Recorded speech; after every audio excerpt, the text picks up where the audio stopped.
We are, as always, coming to you from the penthouse suite of the Stadium Towers in the Platinum Triangle in Anaheim, and glad that you're here with us to enjoy Java with Jerry today. So, as always, you can go get these shows after the fact at orangeslice.com, or you can find them on YouTube. Just look for Java with Jerry at YouTube. And if you've signed up for Podbean, they'll come to your device. And if you want to sign up for Podbean and have it as a podcast rather than a live cast or watch it on video, then you can just listen to it on Podbean. Sign up through orangeslice.com or go directly to Podbean. So what are we doing today? We'll talk a little bit about the news, not so much about the news, because I want to talk about something that I think is pretty important and salient in today's life, and that's the coarsening of our public discourse, the impact it's having on our future, our communities, our families, our businesses. And I want to talk to you a little bit about the things that I've noticed of late that I've been observing that are a little disquieting to me, and in my view are turning into critical mass, and so I want to delve into it a little bit with you today. So we're going to talk a little bit about the coarsening of public discourse, and then we're going to have our feature, You Can't Make This Stuff Up, and I found one that I like, so I'm going to share it with you. So lots to do, so we'll get started. I'm not going to cover too much of national news because the national news is sort of the focus of my discussion of our public discourse, and so it's sort of weaved into it. And I'll go quickly through a couple of other stories. State news. I saw this article in the Orange County Register done by Jonathan Lasner, who I like to read, and just wanted to touch on the headline. It said that California has now been ranked the third most psychopathic state. I don't know what the measurement was or how they figured out who was psychopathic and how, or who ranked number 1 or 2, but I commend you to Jonathan Lasner's article about it. If nothing else, it's entertaining, and you can find out more about why we're psychopathic. Don't ask me. All right. Local news. I guess the sort of important local news that I selected for the week was a runoff between 2 mayors for Supervisor Nelson's seat. Many of you know that Supervisor Sean Nelson of the 4th District in Orange County is terming out. He is going to be leaving public office. And he served for a while on the Fullerton Council, and the current Fullerton Mayor, Doug Chafee, is one of the candidates that's running to fulfill that seat. He's a Democrat, and his Republican opponent will be Mayor Tim Shaw. Now, it didn't mean that there was going to be a Democrat and a Republican in the race. There were a couple of folks from each party running for it, but it just turns out that they were the top 2, and under California's top 2 rules, those are the 2 that will be in. It was a close race for top 2, and it will be a close race, I think, going to the finish line. So keep an eye on District number 4, and good luck to Mayors Chafee and Shaw. All right, let's go to our feature.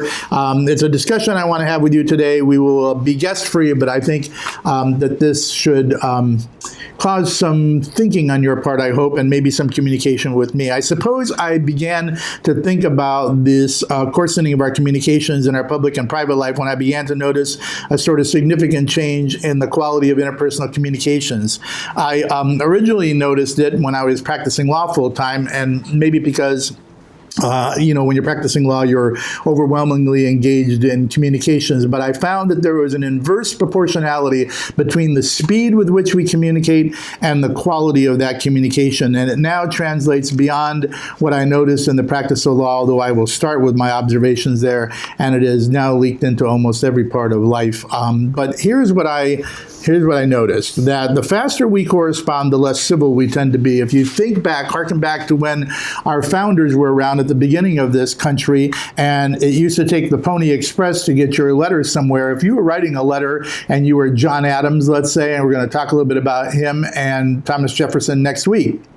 But if you were John Adams in Massachusetts and you were writing to Thomas Jefferson in Virginia, you'd write a letter. Usually you'd take some time to think about what you were going to write. You'd write in this beautiful prose. It had meaning and thought to it. You'd put it in an envelope, hand it to the Pony Express, and a few weeks later it might find its way to Virginia. He would read it, take a month to think about it, write you something back, and send it back to you. And you read their letters and you see how thoughtful they were, how well-reasoned their arguments were, how beautiful the prose is, and the command of the language they had.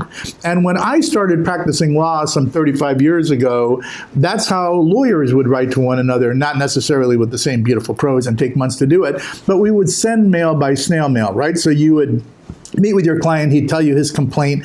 You'd write a letter to opposing counsel. Dear opposing counsel, I met with my client, Mr. Jones, about his dispute with your client, Mr. Smith. Here's what he has told me about it. You'd lay out the details for it. You'd provide fact and some insight into why you think that offense needs to be addressed.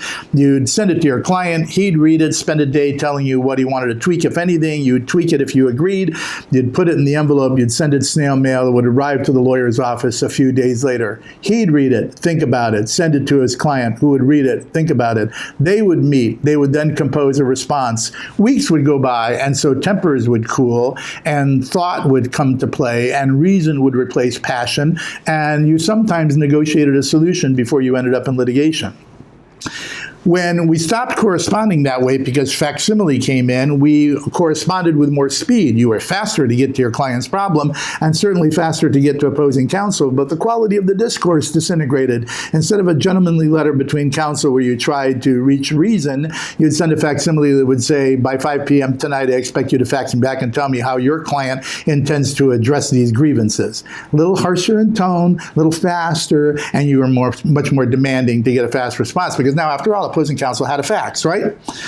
Then we got to email, and boy, did the tone of the discourse harshen, and it harshed up in a way in which really there was a qualitative difference, right? The demands became much more pitched.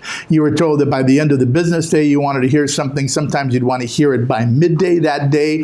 Much of the time, we lawyers would ignore irrational demands from our unreasonable opponents, but the tone changed significantly, and in email, you don't do very well with tone, as many of you know. And then all of a sudden, we got to the text society with 140 characters. That wasn't too heavily used in law, and it came long after I was practicing privately for any length of time, but the coarsening of the language became perceptible. So I noticed it in that setting and realized that the rapidity to converse in pithy messages lends itself at best to misinterpretation and miscommunication, and at worst to an escalation of bellicosity, and that's something that improves the quality of our communications. Writings, particularly email and text, don't lend themselves well to tonality. Those of you who have received an email and realize that what your writer intended was not what you read know this is particularly true.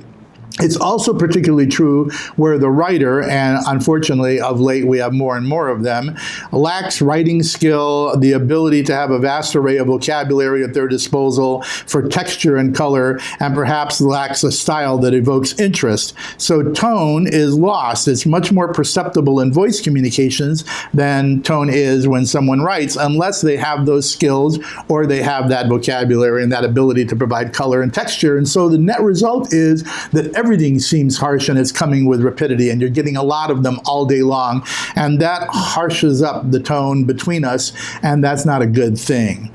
It's all the more true, I think, among our younger generation who are now in the workplace because they grew up in an electronic world. They were much more adept than we were at e-communication at an earlier stage, and they're comfortable with it. They're less comfortable with leaving voice messages. Seldom can you reach a millennial on the telephone unless you're texting them. So they can have the device in their hand, the phone can ring, and they'll go, I don't want to talk to this person, let them leave me a text. And that has evolved into a lack of the kinds of skills that I think they need, particularly in the business place, which is the ability to write with context, color, and with the correct tonality, because they haven't practiced it because it was never required of them. I find it sometimes interesting that you'll find younger kids, not necessarily practicing millennials who are out working now, but they'll sit in the same room and they'll text one another in the same room rather than just look at each other and talk, which I think is interesting. Let's turn, though, to our public discourse, because that's really what I want to focus on. The coarsening of our public discourse, which has been in the news in the last week, has become perhaps even worse than it is in our private and business communications. It's in that area that I really want to focus our discussion today. I grew up in a politically engaged home. Some people do, some people don't. In my home, my parents were very, very interested in the events of the day. They engaged in their community. They were active in a public life, and they were great debaters of public policy. And as a result, so were every member of the family at family mealtime. My mother was a Democrat. My dad was a Republican. And though they often agreed on some philosophical subjects and some key issues, they often disagreed on a bunch of daily public life and political issues. And you grew up at the dinner table learning to debate with reason and to have some backing for the opinions you held. And by the way, nobody in my home was allowed abstention. You didn't abstain from a subject. You had to have an opinion, and you better have some arguments for it. And although the arguments were often heated and entertaining, we're Italian after all, they were civil and they were fair, right? Nobody learns anything from harshness, and no light comes from unbridled heat. And we didn't have that in our discourse. So from a young age, I was taught how to fight fairly about the things you have a passion about, and certainly how to debate public issues in a day in a way in which is calculated to perhaps influence the opinion of others and not offend their sensibilities. It's not that you want to win your opponent over as much as you want to influence where they end up on a subject by maybe changing their direction or their view, or having something to do with amending the manner in which they reach a result. I'm pointing that out as a reference point, my family and its public discourse and the way I learned to fight, and how as a lawyer I practice with other lawyers as nothing more than a reference point for what I think our public discourse should be and what's going on now. As of late, you've seen, and you see it in your news every day, insult, implication, and innuendo have now replaced fact, evidence, and supporting data. Opponents are attacked not as wrong-minded about a topic, but as evil people who don't have a legitimate view. And that's a dangerous thing. Once we start thinking that those who don't believe what we believe, can someone get that, please? Thank you, whoever's calling me. I'm evoking some kind of response because of my tonality. But once we take this position that I've just spoken to, that our opponents aren't wrong-minded about the topic, but that they're evil themselves, that they're bad people not having bad ideas, then we lose a little bit in the ability to have a meaningful discourse, and we subject our society, I think, to a sort of degradation of useful conversation and debate.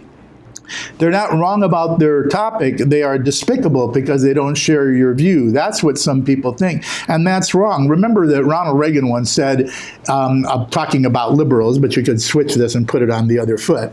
It's not that liberals are bad people. They just have bad ideas. So that's okay. If you want to think, it's not that Jerry's a bad person. He's just a conservative. He's just too dumb to know what's right.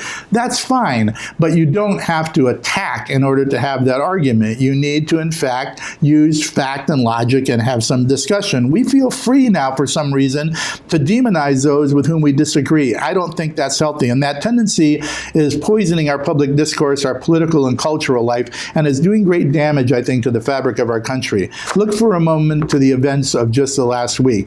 There's no question that Donald Trump's approach to immigration has been tough. It's been tough since he ran for office. He recognized that there were a number of Americans who were increasingly uncomfortable about the fact that we were being overrun with immigrants who brought fewer and fewer skills and asked for more and more public services, that it was straining the ability of the working class to be able to get good paying jobs, and that there was some unfair treatment of American workers in favor of those who just flooded our country coming with poverty from places which, no question, were despicable.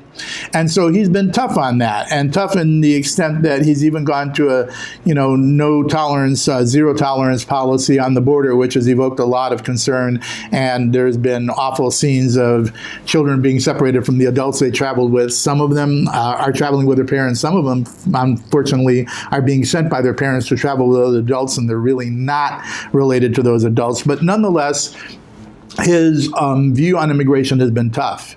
Rather than just dealing with the issue, though, some people have become extraordinarily overwrought, and to the point where they're now evoking public violence. We have seen members of his administration be spat upon as they stand in line in movie theaters, or shouted down in restaurants, or asked to leave restaurants altogether, which I suppose is their right to do, but then their families are chased to adjacent restaurants where they go to eat, and they're harassed there. We've seen people people have their homes surrounded where they are present with their children, and people have been shouting to them. And then we've seen public folks help this stoking of this irrational, in my view, emotional response. Take, for instance, for a moment, what Maxine Waters said of late in the last few days. Maxine Waters is a congresswoman in California. For those of you that don't know her, if you don't know her, you've been living under a rock.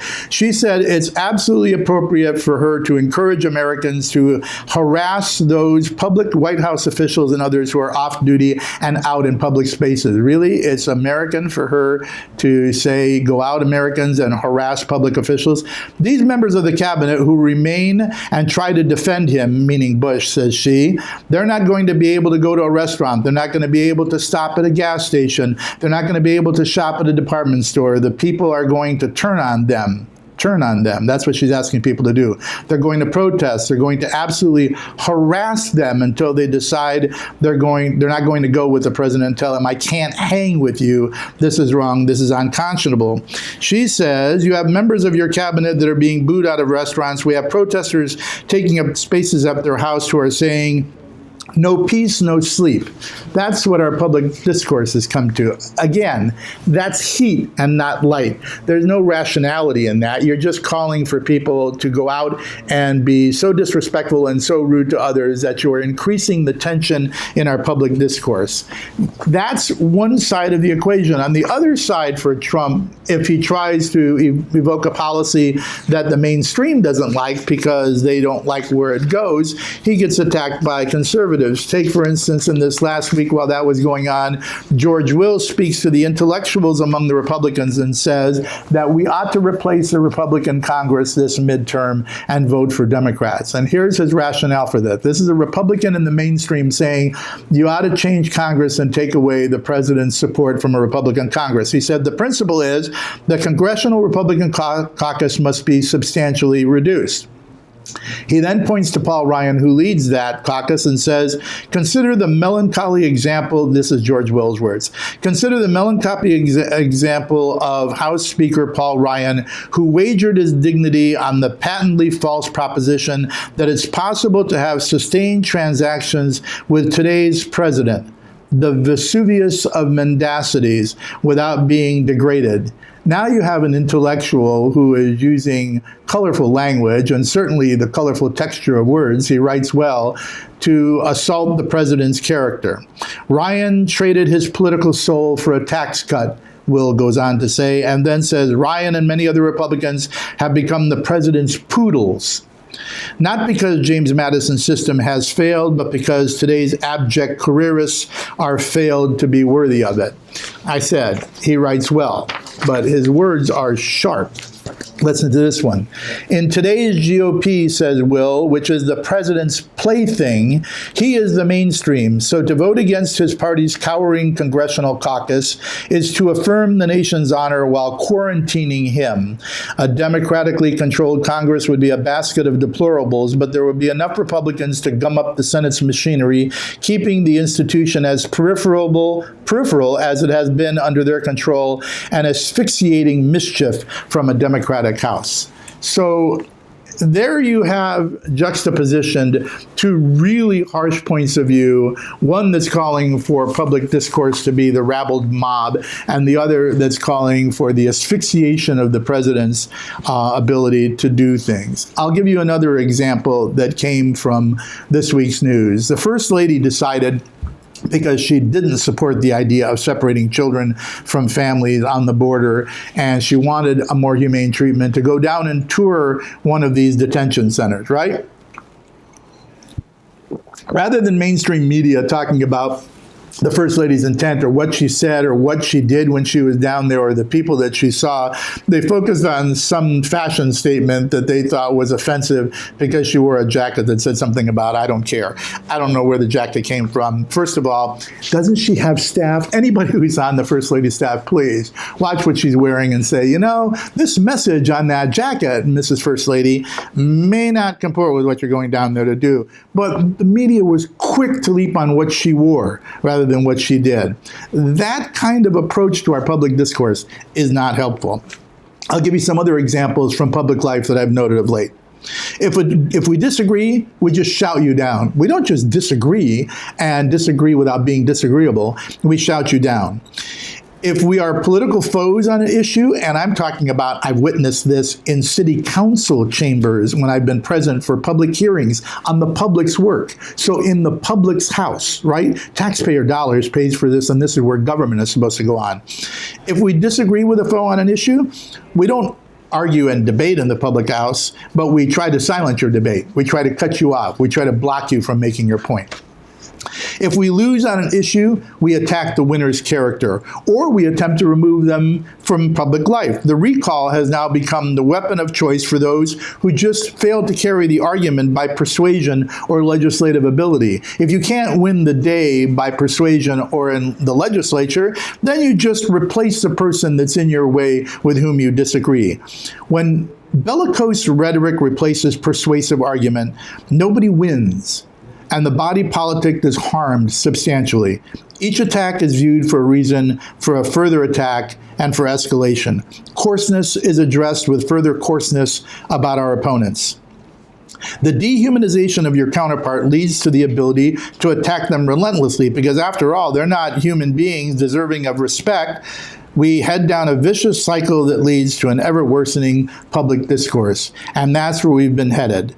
There are ways to solve problems, even thorny ones, and this kind of noise is not needed, nor is it useful. In the case of the latest flare-up, which has led to all of this attack on public officials, who, by the way, could be out in the private sector making way more money and having a much better life than they have, but they sacrifice in order to help their country, there are ways to solve those problems. There's a way to solve immigration in a thoughtful way, talking about the policy without standoffs against one another. A recent article that was published in a publication called the California Political News and Views describes 10 common sense ideas for immigration reform. I read them. It was articulated by a local candidate for city council in Thousand Oaks, California, Dr. Kevin McNamee. I don't know the man. I've never met him. I don't know what he does or why he's running for public office. But his ideas that I read made sense, and they were thought-provoking, and they were worthy of discussion. And his ideas shed light and not heat. He didn't call a name. He didn't lay any blame. He didn't vilify anyone in order to have a discussion about immigration. He just laid out 10 common sense ideas to solve the problem. You're kidding about the time, right? Boy, when I start to babble. I recommend his work to you. Go to California Political News and Views and find Dr. McNamee's piece. And I recommend it to you because I wish I had more time to cover it, maybe in a future show. I think it's thought-provoking, and that's the kind of discussion we need to have. I'll wrap this, but I will say, we need to harken back to the days in our country's political life where you could hold a serious and profound discussion about profound issues with your political opponents without demonizing your opponent, without calling them a fascist or a Nazi, without seeking to end their political career by recall because you don't like their response or their opinion about your view, without attacking their character rather than what they have to say. When you attack the character of your opponent rather than the content of their opposition, we all lose. So stop it. If we don't get there soon, I don't know what our children will inherit for a public square. I don't know what we will leave them as a place to have disagreement. What? A campus where only the left can be heard? A media where you can't know the truth? Government institutions so corrupt in their approach to how they deal with justice that they can't be respected and they make decisions on the fly based on their opinions of how their power should be used. A place where the recall replaces the retort. A place where vilification is valid.